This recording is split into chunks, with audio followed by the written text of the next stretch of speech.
নমস্কার বন্ধুরা, অঙ্কিতা রান্নাঘরে সবাইকে স্বাগত জানাচ্ছি। আজকে বানাবো ডিম দিয়ে সয়াবিনের একটা রেসিপি।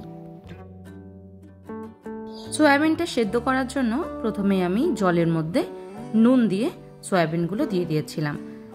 সয়াবিনটা ভালো করে সেদ্ধ হয়ে গেছিল, তারপর সেটাকে জল থেকে ছেঁকে তুলে রেখেছিলাম। অন্যদিকে বেশ কিছুটা সর্ষের তেল গরম করে নিয়েছি আর নুন হলুদ মাখিয়ে রাখা ডিমগুলোকে এবার দিয়ে দিলাম। ডিম সেদ্ধটা আমি আর দেখাচ্ছি না।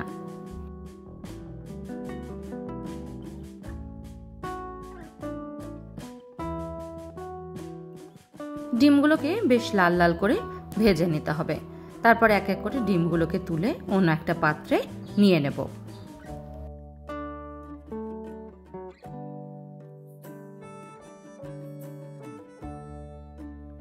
ডিমটা তুলে ওই তেলের মধ্যেই দিয়ে দিচ্ছি নুন হলুদ মাখিয়ে রাখা আলুগুলো।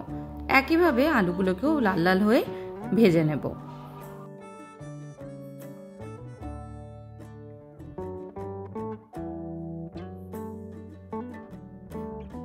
আলুগুলো লাল লাল হতে শুরু করলে সেগুলোকে তুলে অন্য একটা পাত্রে নিয়ে নেব।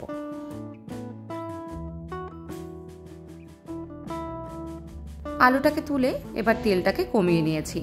তারপর আগে থেকে সেদ্ধ করে জল ছেঁকে নেওয়া সয়াবিনটাকে দিয়ে দিলাম তেলের মধ্যে। খুব ভালো করে এবার সয়াবিনটাকে ভেজে নিতে হবে। এইভাবে যদি সয়াবিনটা রান্না করা হয় তাহলে সয়াবিনের যে একটা গন্ধ থাকে সেটা কিন্তু একেবারে চলে যায় আর খেতেও খুব সুন্দর একটা টেস্ট হয়। খুব ভালো করে সয়াবিনটা লাল লাল করে ভেজে নিয়েছি। এবার এটাকেও তুলে অন্য একটা পাত্রে নিয়ে নেব। এবার ওই কড়াইতেই দিয়ে দিয়েছি আরো কিছুটা সর্ষের তেল। তার মধ্যে ফোড়নে দিয়ে দিলাম এবার জিরে। খুব ভালো করে জিরেটাকে ভেজে নেব।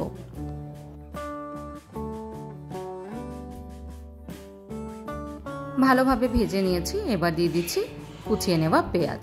এখানে আমি 3টে মিডিয়াম সাইজের পেঁয়াজের ব্যবহার করেছি। খুব ভালো করে গ্যাসের ফ্লেমটাকে হাইতে রেখে পেঁয়াজটাকে ভাজতে হবে 3 থেকে 4 মিনিটের মতন।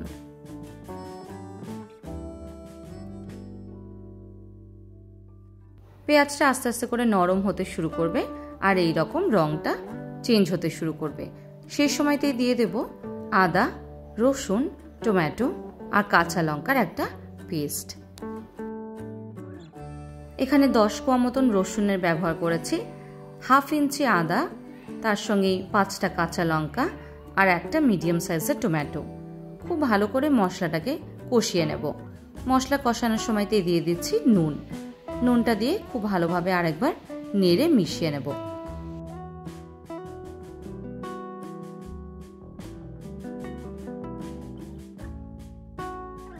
মশলাটা কষে তেল ছাড়তে শুরু করেছে। এই সময় দিয়ে দিচ্ছি হলুদ, লাল লঙ্কার গুঁড়ো আর তার সঙ্গে জিরের গুঁড়ো। আবারও সবকিছু ভালোভাবে মিশিয়ে নেব। গ্যাসের ফ্লেমটাকে এই সময় লোতে করে দেব যাতে মশলাগুলো নিচে লেগে না যায়। মশলাটা খুব ভালো করে কষাতে হবে। মশলাটা যত সুন্দর কষানো হবে ঝোলের টেস্ট ততটাই বেরিয়ে আসবে। এবার দিয়ে দিলাম হাফ কাপ পরিমাণে গরম জল। গরম জলটা দিয়ে খুব ভালোভাবে একবার নেড়ে মিশিয়ে নেব।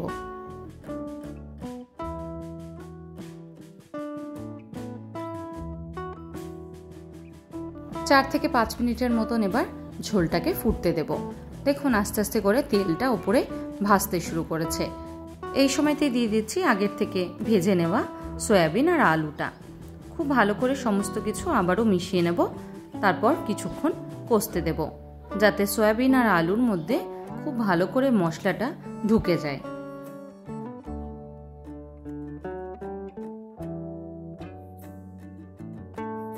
আস্তে আস্তে করে দেখবেন এই রকম জলটা একদম টেনে আসছে আর উপরে তেলটা ভেসে আসছে।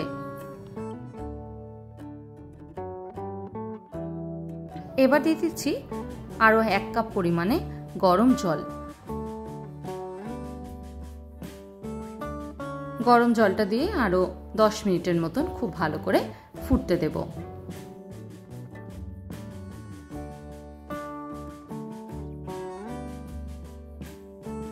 ঝোলটা কিন্তু একদমই তৈরি হয়ে গেছে।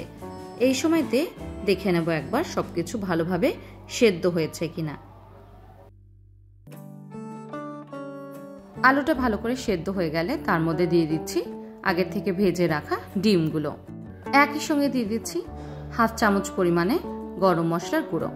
সবকিছু এবার ভালোভাবে একবার মিশিয়ে নেব। আজকের এই রেসিপিটা ভাত, রুটি যে কোনো কিছুর সাথেই আপনারা সার্ভ করতে পারেন। আজকের মতন এইটুকুই। ভালো থাকবেন, সুস্থ থাকবেন। ধন্যবাদ।